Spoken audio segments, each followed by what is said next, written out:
अरे अनंत हरि कथा अनंता, कहाँ ये सुनय बहुविध सब संता। ओम साई राम मित्रों, आज का ब्लॉग आप सभी हमारे साईं परिवार के लिए विशेष लाभकारी और कल्याणकारी है, क्योंकि आज के ब्लॉग में अपने साईं परिवार के लिए बहुत ही विशेष उपाय लेकर के आए हैं। जब आपके घर परिवार में भीषणतम बाधाएं चल रही हो, आपके घर परिवार का दुर्भाग्य चल रहा हो, या आपके बिजनेस व्यापार में आर्थिक मंदी घाटा लग रहा हो, ऐसे समयों में आपको इस उपाय को करना चाहिए। और उन घर परिवारों को जरूर यह उपाय करना चाहिए जिनके युवा बच्चे बच्चियां किन्हीं कारणों से दुर्भाग्य के कारण या अथक परिश्रम करने के बाद भी असफल हो रहे हैं, उनको सफलताएं नहीं मिल पा रही हैं। तो इस उपाय को जरूर करें। क्या करना है, कैसे उपाय करना है, क्या लेना है, वह सब हम बताएंगे। आप बहुत ध्यान से सुनिए, क्योंकि विधि अगर आप समझ गए तो उपाय बहुत ही इजी है। करना क्या है, आपको सबसे पहले सफेद आक की जड़ लेना है। आक क्या होता है, जिसको बहुत जगह मंदार बोलते हैं, बहुत जगह आकड़ा बोलते हैं। और आकड़े का पुष्प जो हम स्क्रीन पर आपको दिखा दे रहे हैं, ये आप देख लीजिए पौधे को, और इसका पुष्प व्हाइट कलर का होता है जो भगवान शिव को समर्पित किया जाता है। वैसे आक जो है कई प्रकार के होते हैं, रेड कलर का भी उसका फूल होता है थोड़ा, और व्हाइट कलर का। लेकिन आपको किस आकड़े की जड़ को लेना है, जो एकदम व्हाइट कलर का फ्लावर जिसमें आता है वही वाला। इसको क्या करना है, कैसे लेना है, देखिए सफेद आक जो होता है यह भगवान गणेश का प्रतिनिधित्व करता है। ऐसी मान्यता है जहाँ तक बताया गया है कि अगर सफ़ेद आक की जड़ जो होती है, जो पौधा होता है बहुत पुराना अगर हो जाता है, उसकी जड़ को खोदा जाए तो उसमें भगवान गणेश की प्रतिमा नजर आती है। और सफ़ेद आक की जड़ के अगर भगवान गणेश की प्रतिमा भी बना करके रख ली जाए, पूजा किया जाए, तो उससे भी बहुत लाभ मिलता है। ये ऐसा बताया गया है। लेकिन उपाय क्या करना है वो देखिए। तो सफ़ेद आक की जड़ कब लाना है, कैसे लाना है, सबसे पहले आप पौधे को खोज लीजिए, या पौधा कहीं आपने लगाया है तो करना क्या है, गुरु पुष्य नक्षत्र या रवि पुष्य नक्षत्र में आपको इस जो है पौधे की जड़ को, जैसे एक दिन पहले, अब पहले तो किसी पंचांग में आप देखवा लीजिए, किसी पंडित से पता करें कि कब गुरु पुष्य नक्षत्र पड़ रहा है, कब जो है रवि पुष्य नक्षत्र पड़ रहा है। ऐसे समयों में ही पौधे की जड़ को खोद करके लाना रहेगा। तो गुरु पुष्य नक्षत्र आप जान लें, तो उसके बाद आप क्या करेंगे, एक दिन पहले जब आप जान जाएं कि गुरु पुष्य नक्षत्र अमुक दिन पड़ेगा, इस दिन पड़ेगा, तो आप क्या करें, एक दिन पहले उस वृक्ष को नहा धो लीजिए आप। उसके बाद जाइए, निमंत्रण दे के आइए कि प्रभु हम कल आपको ले करके चलेंगे, और उनको प्रणाम करके चले आएं। उसके बाद आपको करना क्या है, गुरु पुष्य या रवि पुष्य नक्षत्र जो भी आपको मिल रहा है उस नक्षत्र में जाएं, पौधे की जड़ को खोद लें। खोदने के बाद आप उसकी जड़ को, मतलब जो तना है उसको, ऊपरी भाग नहीं, जो जमीन के अंदर है जो जड़ है उसको काट करके ले आएं। जितनी जड़ मिल जाए आप ले आएं। अब आप क्या करेंगे, इस जड़ को सबसे पहले आप क्या करेंगे, जल से धुलें, फिर गंगा जल से धुल लें। अब गुरु पुष्य नक्षत्र के दिन ही आपको कुछ इसका उपाय कर लेना है, और उसके बाद कैसे इस उपाय को, कैसे इस विधि को करना, ये हम बताएंगे। तो गुरु पुष्य नक्षत्र को दिन जब आप इस जड़ को ले आए, जल से धुलने के बाद, गंगा जल से धुलने के बाद, आप एक लाल कपड़ा ले लीजिए, इसको रख लीजिए, एक घी का दीप ले लीजिए, और उसके बाद आप धूप बत्ती ले लीजिए। भगवान गणेश की प्रतिमा, माँ वैभव लक्ष्मी की प्रतिमा और सद्गुरु साईनाथ की प्रतिमा आप रख लीजिए।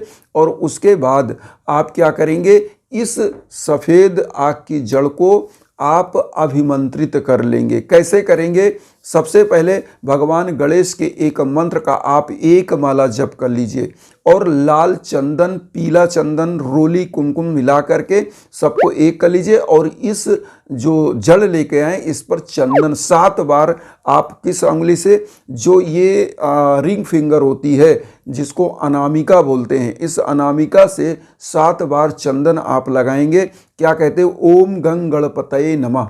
आप इस मंत्र को बोल करके 7 बार उसमें चंदन लगा देंगे, और जो मंत्र का जप करेंगे, ओम गंग गणपतये नमः, इस मंत्र का आप जप करेंगे, एक माला जप करेंगे और उसके बाद साईं बाबा का एक माला, जो गायत्री मंत्र है, साईं गायत्री मंत्र, साईं गायत्री महामंत्र अति पवित्रतम मंत्रों में से माना जाता है। और ऐसी मान्यता है क्योंकि सदगुरु साईं हैं और साईं का जो हमारे 11 वचन में कहा गया है कि मुझे सदा जीवित ही जानो, अनुभव करो सत्य पहचानो। तो बाबा को गुरु मान करके आपको क्या करना है, उनका एक साईं गायत्री महामंत्र का जप करना, एक माला। ओम शिरडी वासाय विद्महे सच्चिदानंदाय धीमहि तन्नो साईं प्रचोदयात्, इस मंत्र का जप करिएगा। अब यहाँ पर आता है जो लाल कपड़ा आपने लिया है, तो जड़ देखिए, जड़ तो बड़ी भी हो सकती है, छोटी भी हो सकती है।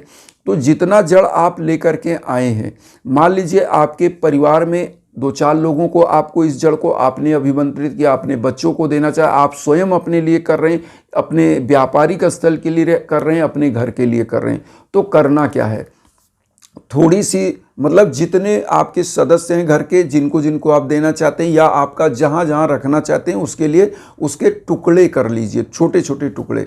पूजा करने के बाद जब आप पूजा कर लें, अभिमंत्रित कर लें, और उसके बाद आप क्या करेंगे, फिर से आप अभिमंत्रित कैसे करेंगे, इस जो जड़ है गंगा जल में थोड़ी देर डाल करके फिर निकाल लीजिए। आप चंदन तिलक सब कुछ कर लीजिए फिर से हर टुकड़ों पर। उसके बाद आप क्या करेंगे, जैसे मान लीजिए आपके कोई घर का युवा बच्चे बच्चियां हैं जो असफल हो रहे हैं बार बार, या कोई ऐसी आपकी बहू बेटी है जिसको संतान प्राप्ति में दिक्कत हो रही है, उनके लिए भी यह रामबाण उपाय। करना क्या है, इस जो आंकड़े की जड़ है, सफ़ेद आंकड़े की जड़ को लेना है, इसको बार बार मैं बता रहा हूँ, ध्यान दीजिएगा।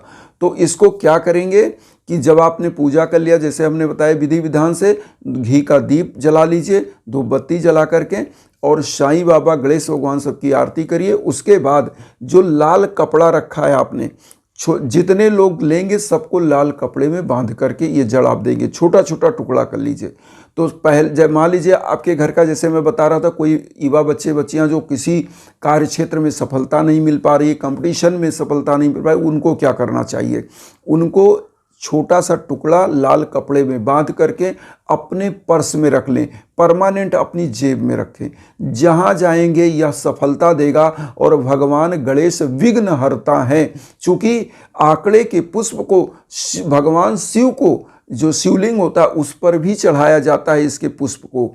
और ऐसी मान्यता है भगवान शिव अति प्रसन्न होते हैं भोलेनाथ, और आपकी कामना को पूर्ण करते हैं। तो भगवान गणेश कौन है, भगवान भोलेनाथ के माँ पार्वती के पुत्र हैं। तो ये पूरा शिव जो परिवार है ये आपकी विघ्न बाधाओं को दूर करता है। तो यहाँ पर क्या करें, जो युवा बच्चे बच्चियाँ जो कहीं सफलता नहीं पा रहे, अपने जेब में रख लें परमानेंट। जिन माताओं बहनों को संतान प्राप्ति में दिक्कत हो रही वो क्या करें, इस जड़ को क्या करें, रवि पुष्य या गुरु पुष्य नक्षत्र में ही जिस दिन पूजा करें उसी दिन शाम को या इवनिंग, मान लीजिए मॉर्निंग में आप पूजा करें, तो आप क्या करें, पूजन के बाद लाल कपड़े में बांध के एक लाल कलर का जो करधन होता है या कमर में इसको बांध रखें। निश्चित रूप से प्रभु की कृपा बनेगी। और एक चीज़ बता दें, उन समयों में ना बांधे माताएं बहनें जिन समय में वह पीरियड का समय हो या अपवित्रता का समय हो, उस समय में ना बांधें, लेकिन उसी दिन इसको बांधें जिस दिन रवि पुष्य या गुरु पुष्य नक्षत्र में पूजा करके ही बांधना है। अब यहाँ पर आता है जिनके घर परिवार में संकट चल रहा हो वो क्या करें, पूजा स्थान पर लाल कपड़े में बांध करके आग की जड़ को, जो सफ़ेद आग की जड़ होता है, अगर इसका पूजन किया जाए तो आपके घर की समस्त विघ्न बाधाएं दूर होती हैं और आपके घर परिवार में सदैव आर्थिक उन्नति होती है। और आज कल के परिवारों में जहाँ पर अर्थ कम होता है वहाँ पर समस्त प्रकार की विघ्न बाधाएं आती हैं। कारण है कि जब आपके पास धन का अभाव होता है तो कहीं ना कहीं लड़ाई झगड़े, कहीं ना कहीं वैचारिक तालमेल बन नहीं पाता घर में, क्योंकि हर आदमी अपने अपने के चक्कर में बिजी हो जाता है। तो यहाँ पर घर में क्या करना है, पूजन स्थान पर रखना है।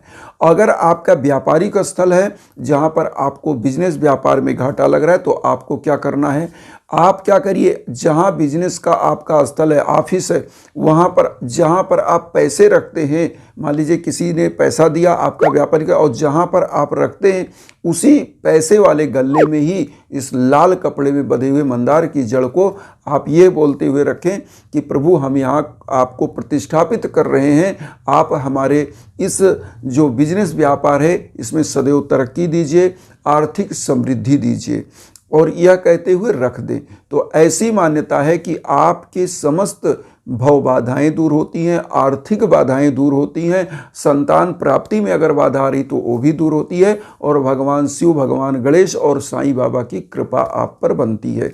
तो ये उपाय जरूर करें, निश्चित रूप से कल्याण होगा। एक चीज़ और हम कहते हैं, आप लोगों के लिए यज्ञ याजन हवन सबसे बड़ा इस समय में कराना बहुत ही लाभदायक है, क्योंकि इस समय आप खुद जान रहे होंगे प्रयागराज में और महाकुंभ का जो आयोजन चल रहा है, इतना शुभ मुहूर्त होता है, क्योंकि जब सूर्य दक्षिणायन से उत्तरायण होता है तो यह शुभ मुहूर्त का समय होता है। ऐसे समयों में अगर आप अपने नाम गोत्र पर संकल्प कराकर यज्ञ याजन कराते हैं तो निश्चित रूप से आपका कल्याण होता है। इसका कारण क्या है?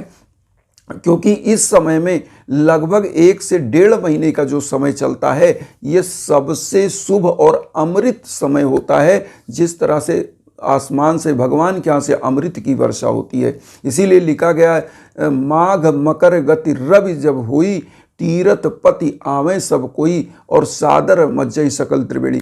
मतलब माघ मास में जब सूर्य मकर राशि में प्रवेश करता है तो यहाँ पर देवता, धनुज, मानव, मनुष्य सब यहाँ पर आते हैं और सकल त्रिवेणी में स्नान करते हैं और यहाँ पर पूर्ण लाभ लेकर जाते हैं। तो इसलिए इस समय में यज्ञ याजन कराना भी आपके लिए विशेष लाभकारी हो सकता है और निश्चित रूप से आपकी मनोकामनाएं पूर्ण होती हैं।